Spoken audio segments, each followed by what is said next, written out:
Welcome to the Futurebuild podcast, where we connect innovation with opportunity and purpose with action. I'm your host, Martin Hearn, and today we're not just talking about the future of housing, we're testing it in real time inside a giant climate-controlled chamber where smart tech meets extreme weather and the path to net zero is put through its paces. Our guest today is Professor William Swan. He's director of the Energy House Labs at the University of Salford, and it's home to one of the UK's most advanced housing test environments, including the groundbreaking Energy House 2. From heat pumps to infrared systems, his team is running full-scale trials with leading house builders like Barratt and Bellway to understand what will and won't work in our future homes. We'll talk smart meters, retrofit, infrared heating, and the real challenges of building and upgrading homes to meet the future home standard. So let's welcome Will. It's a pleasure to have you on the podcast today. And we're not in my normal studio. So we're here at Salford Uni. I want to start off though by talking a little bit about yourself and the journey you've gone through, especially within the built environment. Oh, well, my wife would say my favourite subject. So I've been man and boy at the University of Salford. I came here in 1996. Wow. And so I came as a PhD student, and I quickly became a research assistant stroke research fellow, which is basically a professor's dog's body.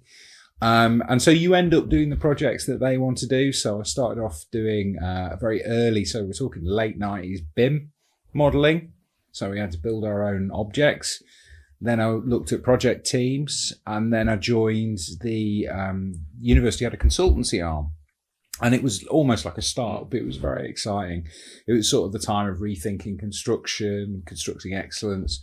And so we had the opportunity to create new product streams, and I think one of the first ones I picked up was sustainability, because nobody knew anything about it in the built environment. I mean, we had BREEAM, but really there was no pressure to do anything for the sector. And it was starting to creep through, and so we started doing quite a lot of sustainability work, and that basically went on to the Northwest Sustainable Construction Policy, which I wrote. And then I went back to the university, and I still had this kind of passion for sustainability. And a professor left, and the head of department said, do something with housing. And so that was about 2008, 2009. And really, there were only two problems in housing at that time that I could see. One is kind of the net zero thing, and the other one was supply, which is off-site construction. And because sustainability was kind of really my bag, we started off thinking about net zero and energy efficient housing. So then it sort of got kind of interesting. We started off doing some quite sort of simple, informing the industry type pieces of work. And then I started engaging with a guy from physics, so it's a guy called Professor Nigel Mellors, and he said, we've got an empty chamber that used to house a Van den Graaff generator. Do you think we should build a house in there? And really, we could see no reason why not. So it's kind of physics and built environment working together. And at the time, Salford's built environment was one of the best in the country. It was absolutely like 6-star rated. But it was all about management. It was all about IT, very little about sustainability, very little about the kind of technical engineering side. And so we kind of jumped into it. And I don't think we really knew what we were doing, because I think the way sort of that building physics was at the time, it was field trials or it was labs, and there was nothing in the middle. And I think if we'd known more, we'd have kind of gone, oh, we should do this or this, rather than sort of blindly going, oh, let's just build a big house and put it in an environmental chamber. That seems sensible. And so that was the birth of Energy House 1. Yeah, Energy House 1. So we funded in 2010. It took us a year to kind of build it. And so we launched it in 2011. And to be brutally honest, it took us till 2012 to get it working, which is when Richard joined. Richard Fitton, Professor Richard Fitton, our technical director, kind of really grabbed hold of it. But I mean, even then, we got the environmental chamber working, we got it censored properly, but we were constantly learning about how to use it. And I think when you do something that new, it's kind of people walk through the door and go, "Ooh, I'm not sure I quite get it." And then we did a big retrofit project with the materials company, and we basically we retrofitted it top to bottom, took one thing off at a time and tested it under exactly the same conditions. And really, since then, Energy House One's never been empty. Wow. I mean, for a university facility to be in constant use, virtually constant use, we're actually just about to change the HVAC system because it's been there for 15 years. And it's got a bit like the Starship Enterprise. If you go down to -5 or 10, it starts all shaking. So for anyone listening that doesn't know what the Energy House One is, and I don't doubt there'll be that many, but tell us a little bit about the capabilities. What does putting a house in a chamber enable you to do? Well, I suppose, so just a brief description of the facility. So basically it's a Victorian end terrace made with reclaimed materials and using traditional methods, and then half a house on the end. And the half a house is obviously because you don't get a detached end terrace, so it replicates what's going on next door. Built from materials from a house near us, Langworthy, which was knocked down a couple of miles away, and built, the bricklayer was, in his 70s. He said it's the first time he'd used that particular bond since he was 16 and training. And then the house itself, when we built it, we sort of built it to a standard. So it had a combi boiler in, 125 mil of loft insulation, single glazed windows at the time, and what we called the base case. And then the environmental chamber down to -13 up to +30 degrees, and we can hold it within half a degree, which means you can do a repeatable test. Wind, not perfect. Rain, quite good. Snow, terrible. And we had an array of solar lamps, so we could put heat onto the building. And so, some of those bits kind of developed as we went along. But what it allows is, as I said, the repeatable experiment. And it's kind of, what is the house without your improvement? Put the improvement on, retest under exactly the same conditions. And I think the two sort of existing ways of doing it, a bench test, you test a boiler or a piece of insulation on a bench using a standard sort of ISO test. But we all know that when it comes together, it doesn't really behave like that into the whole house. And there's interactions that those bench tests can't pick up. And the other one's a field trial. And for a gold standard field trial, you're looking at a few £100,000. Now, if you're not sure if your product works, what are you going to do? It's kind of, so that space where we started early on was very much in that innovator space, because we could do, sometimes in a couple of weeks, we could just say, yes, it works, and this is how much it works. Or no, it doesn't, and you need to either stop selling it or go back to the drawing board. I think the other thing is because we had so much data, which you don't really get in a field trial, we could see why sometimes where it was failing, what might be affecting it. So you had that information to kind of go back to the drawing board if you needed to. And I think the other thing is we could do whatever we wanted to the house, which you can't do in a field trial because people get really shirty. And it's been retrofit, 5-6 times. It's had every heating system, every carpets, curtains, all sorts of sensors, smart controls. I'm pretty certain, if there's something in the market that affects the use of energy in homes, we've seen it. I mean, it's that, you think like probably 13 years of constant projects. And and we've done all sorts, from big Department of Energy, DESNZ projects, to stuff with National Energy Action, the field poverty charity, to stuff just big companies, small companies. It's been really, really interesting. I think we learn fast because we do, we're not waiting 2 years to find something out. So we learn fast, and we've just worked through so many products. And so you took all that learning, and that's now gone into what we're sat in now, which is Energy House 2. Well, and that's another level, isn't it? We're sat in eHome 2, which is in Energy House 2. We're in a building within a building. I mean, it's, I think it was about 2016, and we had a 16-month waiting list for Energy House 1. And Richard and I used to have a meeting at 7:30 every morning where we would sort of try and pick up the problems. And we were just saying, look, we just need another facility.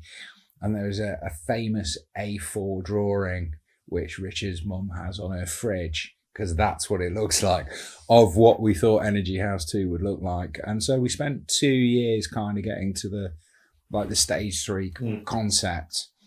And so that 2018, we got the funding. I mean, this gives you an idea of how long the gestation period of these things is. So we got the funding in 2018, 2 years designing it, because it's an incredibly technically complex building. And then, 2 years building it, 6 months commissioning it. And we launched it in January 2023. And we just had no idea how sort of much furore it would create, how much interest there would be. I think we had 7,000 people through the door in the first year. And we did 1,000 pieces of media on 6 continents. And one particular favourite, the Sun's, was Baby It's Cold Inside, which was really good. And I mean, this is just a different order of magnitude. So what we have is 2 of Europe's largest environmental chambers. So Energy House 1 is sort of northern maritime climate. We go down to -23 up to +51.5, I think. And that's to hold it within half a degree. The snow machine's amazing. It's absolutely brilliant. We've got wind rigs, rain rigs, and it's more because of the space. We have more kind of impacts, more realistic. Everything's a proxy in here, but it's more realistic. And then obviously we're able to build from scratch. So Energy House 1 will never change. It will always be that asset. Whereas here, we can build things, knock them down, build something new. And so before we launched, we ran a competition, and we were just really lucky because they were just about to change the building regulations. So 2 of the entrants into the competitions were Barratt Saint-Gobain and Bellway. And so we basically got 2 Future Homes standard, Challenger standards built for launch. And it was an amazing piece of luck in some respects. And so what's some of the lessons maybe that you took from that Energy House 1 and sort of maybe corrected or learnt from? I think definitely around HVAC, around control. I mean, that kind of the lessons. But it was things like, really simple things like having big doors. It's like that. It's we once had somebody from South Korea coming in and say, this was another reason we built Energy House 2. So somebody from South Korea came, and so they built one. They had this massive building, and in the middle, was the chamber. And Richard was like, "How are you going to get stuff in?" And it's that classic thing about buildings, isn't it? What are you going to get in? What are you going to get out? What are you going to do in it? So the doors in Energy House 1 are like a big, single door. And it's a nightmare. But that's what the chamber had on it when we built, because it wasn't purpose made. So the ones we have, the hangar doors, the biggest object you can bring on the UK road without a police escort. You can bring a modular building straight in essence. Yeah, that was why we designed it. That's why we designed it. So for that modular market, but also, you can get a bus in here, you can get a container lorry in here, you can get diggers, backhoes, so people can build more realistically. I think when we do things in Energy House 1, the biggest thing we'll do is a whole house retrofit. But still, you have to have things that are small enough to get through that door, which, and so for us, really, the door thing is almost as important. And then the other thing is, Energy House 1's on a concrete plinth. We have earth here, so we can learn about what goes on in the foundations. So, there's all of the little things that don't quite work in Energy House 1 or don't work as well as we would like them to. We really did, because we designed from scratch, we really kind of hammered out quite a lot of the problems. The flexibility of this unit, it's amazing, really, what we can do. So I've had a walk around both buildings. We're sat at the moment in Saint-Gobain Barratt home, and we're surrounded by sort of monitors and tripods. And I'd love to just touch on maybe what you can measure in these buildings, some of the tests and some of the tests that you're doing. So I noticed some big gas canisters as I came in as well. Oh, God. So we've been doing quite a lot, and to an extent, it's not just us. So this particular project is an Innovate UK project. It's been running about 2.5 years, called Future Homes. So we've been looking at new build and retrofit, and there's quite a sort of crossover between the two. So really, I mean, it took us, we kind of thought in January that we'd be starting work in maybe March. But we had so many people through the door. It was probably May, June before we actually got started on the project. And so what we did is, first of all, we baselined the fabric of the houses. And that's really interesting, actually, because, we do a lot of work and other research units do a lot of work, people like Leeds Beckett, and you see that performance gap in the field. And, you see it starts at 30% worse than the SAP design and does go up and up and up. These two houses, I think this is just measurable at 3-point-something%. Right. And next door's about 7-point-something. I don't have the as we did. But, so if this was a little bit less, performance gap was a little bit smaller, you'd have to say there's no performance gap because of measurement error. So these two homes, so this is a sort of closed panel timber frame, next door's timber frame, actually perform as they were designed. Right. So, I'd be quite happy to get either one of these. I mean, the reason this is loft insulation. And then because it's a prototype product, it was a manufacturing issue, which then, we could take away. We built a test cell. So it was really good that, it's not somebody's home. And that's kind of the benefit of what we're doing here is you can make mistakes. You can play around with things. Next door, really, the big one was air tightness. And that's mainly because there's about 4 independent heating systems because they didn't want to keep reinstalling them every time we tested. So so actually it was really interesting. The fabric was right. And then the second thing we did was the heating systems. So that was, I think, 28 separate tests at 20. So it took about 9 months, which was really to look at the different air source heat pump solutions, infrared. And so I think the other good thing about this project is actually everything's publicly available. So you can kind of have a look at it and you can kind of argue with the method. You can see the results. But that's what we wanted to really try and do, is be transparent, because it's not, because Future Homes is kind of bearing down on us. I think Barrett Bellway and Sankabam were all kind of, we need to share this. We need to share this with the sector. And so that was kind of interesting. Things behaved as expected, but we did some follow-up work, which I'll kind of touch on. After that, we did domestic hot water.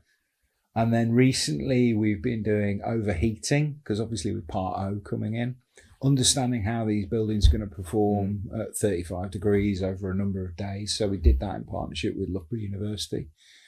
So those results will be out soon. And the other piece of work we're doing is on air quality. Okay. So that's what we should stop today for you. Yeah. Special. Thank you. That's all right. I had a quick tour around and I thought what was really interesting for me is, and maybe it doesn't get talked about enough, is and you mentioned just then, you're testing infrared heating. Yeah. And, I think as an industry, we've sort of been focused on heat pumps and that side of it. Maybe we've forgotten about this technology, or it's an emerging technology. I'd love to sort of... I mean, I think from our point of view, I think, is it right? Does it work at its best in this kind of zonal kind of space? And I think actually in smaller properties, there's a lot of opportunities there, particularly where you can't get an air source heat pump in. And I do think, because they're big bits of kit, and I think hopefully we're in a space where there's a lot of innovation. There's a lot of innovation around the air source heat pump market. And I think there will be more and more, particularly around size or location. But there will still be places where you're just not going to get an air source heat pump in. So there are other opportunities there. Infrared is one of them, definitely. But it's about how you space it out and how do we understand how that heat moves in the room. And so I think there's some work to be done to kind of understand actually how is it working when we design it. Infrared's an interesting technology because it doesn't necessarily heat the space, the room, does it? It heats the individuals or the furniture within it. Yeah, but it sort of bounces around. Right. And so you do get an uplift. I think for us, I think some careful design will make those things work better. I think at the moment, we'll put an infrared panel there, an infrared panel there, and think that's okay. But I think some smarter design could really make the difference to how the occupant experiences things. And that's, I think, I think it's definitely, it's definitely an alternative technology where the air source heat pump is just not viable. But yeah, I mean, electrification of heat's still a big thing. We're 100,000 heat pumps a year, and we're still over 1 million gas boilers. And we think by 2050, even if we did 600,000 a year, we still have 19 million gas boilers out there. So we do have to think about those as well, how we use them, how we operate. So yeah, it's not as clear cut as just everything's going to be electric by 2050. It's a slow moving thing because of replacement rates as much as anything. So this house, it's Barrett's, and it's in partnership with Saint-Gobain. Love to get an insight into maybe some of the material innovation that's gone into this home. So this is really interesting. Actually, you can see outside the exact makeup of the house. So basically, it's a closed panel timber frame, so IB mineral wool, and then basically there's no bricks laid in this. So it's sort of a render with a brick slip. I mean, the person who'll be able to tell you the most about this would be Tom Cox. I don't know if you know. He's works for Saint-Gobain, and he's absolutely brilliant. So I think this is where we have to get to. I really think large scale developers are going to struggle to deliver future homes using traditional methods. I just do not think it's possible. I think if it was 15 years ago, I think that wouldn't matter. But we're now in a space where people can measure buildings very, very cheaply. And I was sort of explaining this to somebody earlier today. If you bought a car and thought it did 40 miles to the gallon, and you found out it did 20, you take it back to the dealership. And I think that's a risk, isn't it? It's like, so we actually have to make sure we're building what says on the tin as a sector. And I think that kind of off-site piece, whether it's volumetric or whether it's panelised or frames or whatever, it's a big part of the story now. Certainly at scale. I think if you're a tiny builder, like a craft builder, I think you can do it. But at scale where we need to build lots of units, you just don't have the supply chain or the skills to do it. I think offsite is probably going to be the thing. I was going to ask you about that actually, because you have the sort of smart meter, smart homes, sort of labs, and you're absolutely right. The cost of monitoring your own home has massively come down. I think we're breeding a generation of people that are obsessed with data. Which is a good thing. Tell us about some of the work around that, and maybe some of the technologies that are in this home. So I mean, what we see is you've got a lot of energy assets in a modern building. And I mean, so look at something like Zero Bills. It's this kind of PV inverter, air source heat pump, battery, electric vehicle kind of interrelationship between things. And then on the outside, you've got time of use tariff, demand side response and network services, weather, transport choices. So there's a lot of variables going on. And I think the thing that we're interested in is this kind of intelligent home energy management system, which I feel is quite Wild Westy at the moment. I think people have an offer mainly because they've got 3 or 4 products that they know work together, but you can't plug and play. You just have an offer. So the work really around the smart meters lab came around largely because we couldn't get data off smart meters. And so we kind of thought, field trials would be really easy now because we just pull the data off a smart meter instead of having like an optical reader. But actually we saw the opportunity probably 7 or 8 years ago now. And really that's about data, the power of data, and how you can use that to optimize and control. And what we see now is, basically this house is full of IoT devices. The Panasonic over in the Bellway house, it's got loads of data points that you can use. The thermostats, the smart meter itself. And so largely that's the piece of work that we're looking at is how can you get this data? How can you bring it all together? How you can understand what it means? And I think, from a simple point of view for a householder, you kind of optimize their energy use. So you could say, look, I don't want to pay for as much energy as possible, and you manage your assets within all those variables as well as you can. But actually, there's ways and means of measuring the performance of building. So you might want to say, as a policymaker, who's in fuel poverty and where do they live? Because, at the moment, we use EPCs, which are kind of a bit equivocal, let's say, and multiple indices of deprivation. Whereas we could block out and actually say, look, here is a place that is just in horrible fuel poverty. This is where we should be putting our eco, or our hug, or our lad, or whatever, or our investment in retrofit. And that, to me, is much more intelligent way of doing it, but it's still an emerging field. There's all sorts of, you can use this data for all sorts of things. I think it's really a emerging field, and I think there'll be a lot of growth in this kind of energy flex and smart data. To some extent, I think COVID kind of put a pin in it a little bit for a couple of years. But we really see, you see what Octopus are doing, you see all the businesses, they're like trying to gobble up data to help them make decisions. And I think maybe, we've got this amazing smart meter infrastructure, no matter what certain tabloids say, it's still, it's actually a really, really powerful piece of architecture. And we could use it in a way that is more intelligent, that kind of helps people, that creates innovation, economic growth. Yeah. So I think the opportunities there are huge. It feels like it almost needs a sort of a different way of communicating it. Because you're absolutely right. I think when you start to link it to the UK's net zero goals and how it could achieve those, it's really quite a powerful tool. But it seems to be a reluctance, doesn't there? Yeah, and I think the problem is we're all kind of stuck in the way we do things. And I sit in meetings and EPC level 3, EPC C or better. And it's like, well, how is that calculated? It's basically calculated whether you've put the insulation on there. And then if you see the National Audit Office report today, it's like, well, yeah, it's there, but it's not doing what it ought to be doing.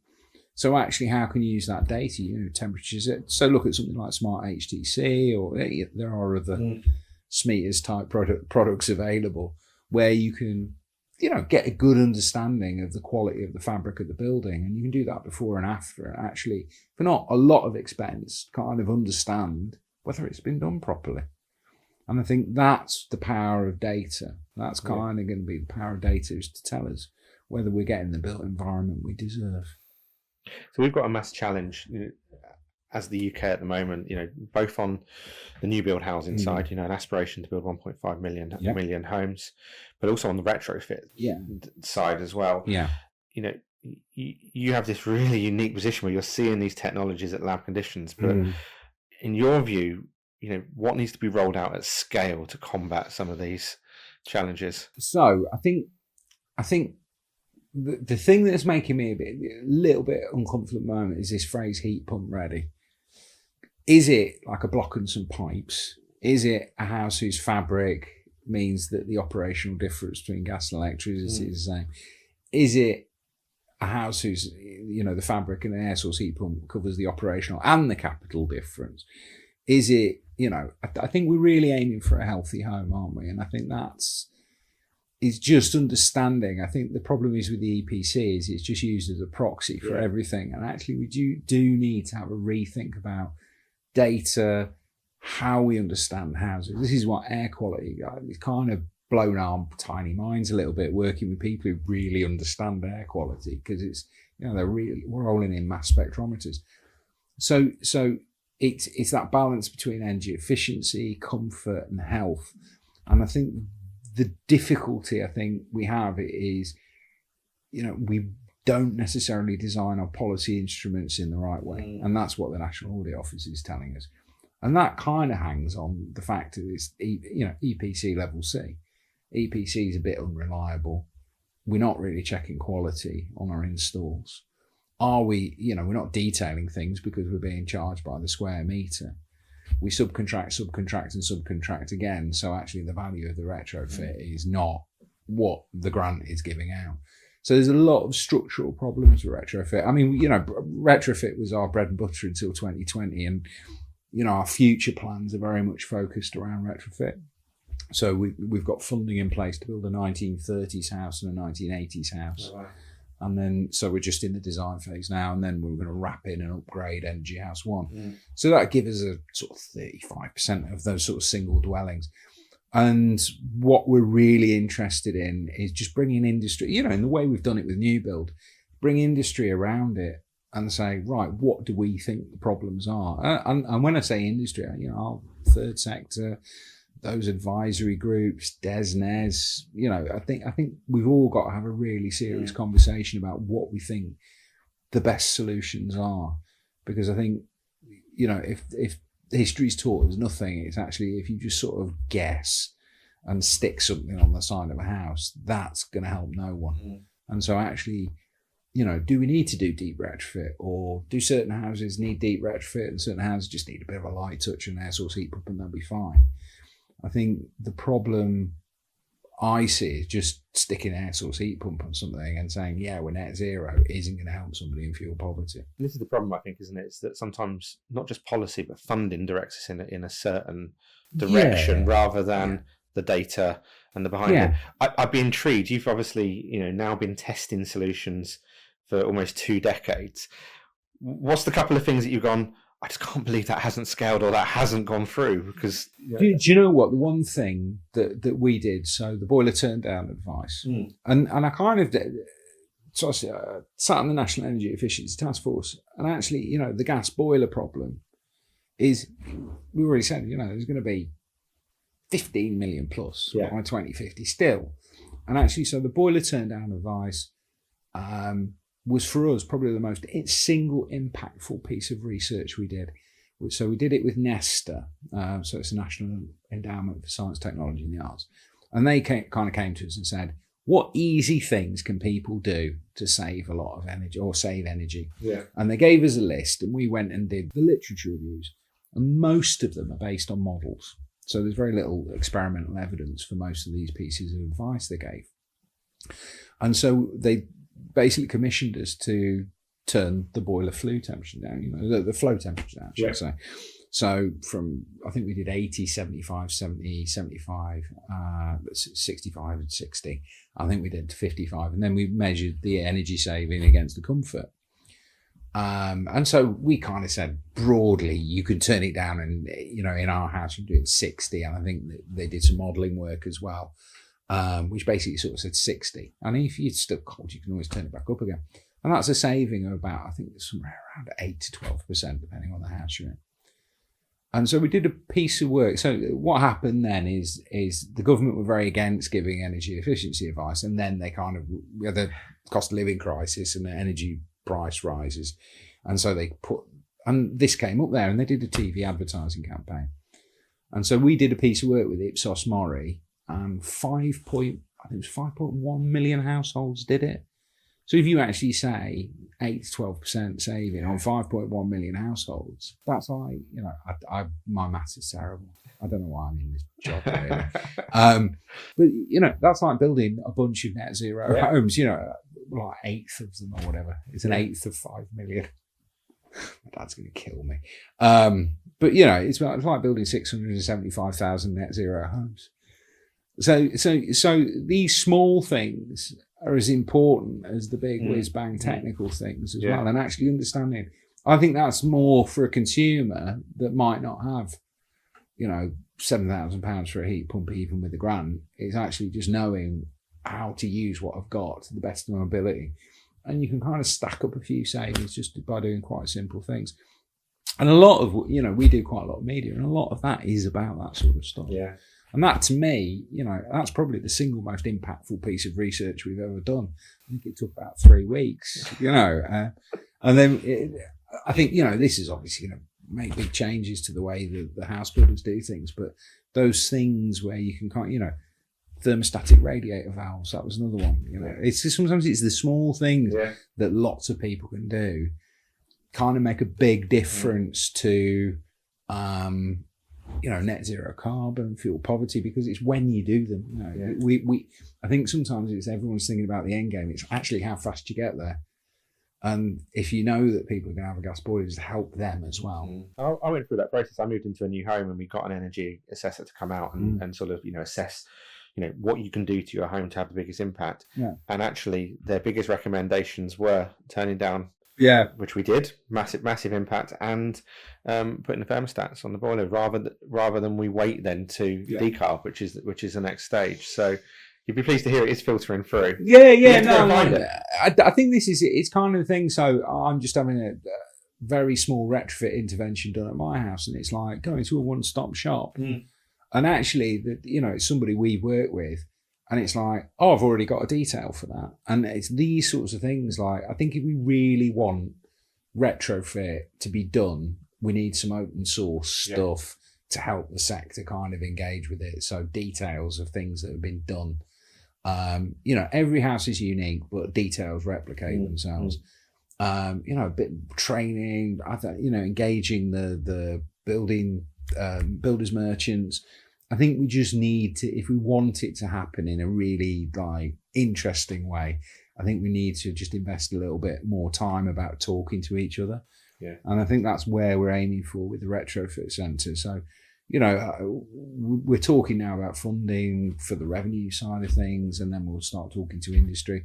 So I think that'll happen very quickly, because there's a lot of appetite in industry just to, for the heating people to talk to the insulation people, for the controls people, for the data people, for the surveying, the building surveyors, for the finance people. I think what makes retrofit so interesting is everything almost has to go at once, like the skills, the finance, supply chains, the innovation. And I think we've not quite mastered that yet. And I think Greater Manchester is a great place to demonstrate that, because it's got all this devolved retrofit money. So it'd be a great place to kind of demonstrate what are the things you have to do and what's the retrofit ecosystem got to do. So Energy House 2 at the moment, and probably these two projects that we're with at the moment, are really helping to shape the Future Home Standard. Yeah. That's going to feed into policy as well. What do you think sort of developers or product manufacturers should be doing to prepare for that? Well, I think there's a lot of lessons here. And I think, the developers have been really good about taking those messages back to places like the Future Homes Hub, about actually being, I think it was kind of a learning curve to kind of say, right, we'll put it out, warts and all, because actually that, to some extent, developers are very marketing animals. So actually to say, oh, do you know what? We didn't do this quite as well as we might have done, is actually a real challenge. Like it's like a cultural brain fry. But actually coming round to that was, and actually they saw the value in it, because it's about trust and it's about the conversation. So I think, I'm really pleased with how particularly, sharing a researcher, leaning into kind of asking difficult questions, presenting a little bit warts and all. I think that's helpful. All the stuff's, as it goes up, it's freely available to anyone. But it's about how you break that down. I think the other thing that's really useful is you can bring the civil servants down and say, yes, this is what your proposed regulation will look like, and here are some of the problems. I think, the construction industry is really kinesthetic, isn't it? I mean, that's why when you go down to something like Futurebuild, it's all rigs and here, touch this, and because that's how the industry thinks. And I think this has been quite unique in that we've had things like AIM4C, but actually really like drilling down and seeing how the thing really performs is probably quite a new thing. And this kind of opportunity to kind of learn lessons, I think, has been invaluable. And I mean, we like I say, we had 7,000 people through the doors the first year we opened. So, we are all about getting the message out there. So we're going to finish on just a couple of questions about sort of what does the future look like? I suppose, what's the future of the Energy House? But also, I think there seems to be, what's holding back this innovation going on? What do you want to see happen in the next 5 and 10 years? I mean, so for me, what's the future of the Energy House? The immediate future is retrofit for us. I think one of the things that we've learned is not necessarily our idea will end up in here. So we've had people come in and go, do you know what? Can you do this? And we'll go, we'll have a go. But in theory, that's what we learned is that we're not a bunch of academics sort of sitting on our own doing things. We're in the middle of the sector, and people are coming through the doors throwing things at us, and sometimes just having much better ideas than we have. Don't tell Richard that; he'll be furious. But that's really what we're about. It's just as much as about convening as sitting here and noodling on how things perform. Convening people and sharing ideas and saying, actually, it'd be really good if we did this. And this is really, this is a product of that. I think really for the future, I'd like to do something international. I think adaptation is going to be a big thing for us, which is why when we built it, it went up to 40. And that's what we expect in 2016, and then that kind of happens now. So that's why we went up to 50. And I think that for us is a challenge. I think air quality, we're carrying on with the air quality work because I think this is so poorly understood in housing. I think the digital will probably move from the labs there and into here. And then I think some international work would be really interesting, like partner up with someone who's got a slightly different kind of environment. That'd be really exciting, with a different house type. That was going to be my last question, actually. Is if someone's listening to this, whether they're an architect, a contractor, a developer, a manufacturer, and they're thinking, how do we get involved? Well, who do you want to be collaborating with? Who's the sort of on your wish list? Do you know what we don't. It's all about people. So you could be from the most amazing company in the world, and if you're difficult to work with, we're not really that interested. Which is why we have such a broad spectrum, right the way from startups to like, are you interested? Are you interested to hang around with? Do you have something interesting for us to work together on? And so we don't actually work in that kind of way where we have a bunch of target companies that we run after and like try and run down. I think we're well known enough that people know where we are a little bit, certainly in the UK and Europe. We've had a lot of visitors from Japan, America, Africa, the Middle East over the last 2-3 years.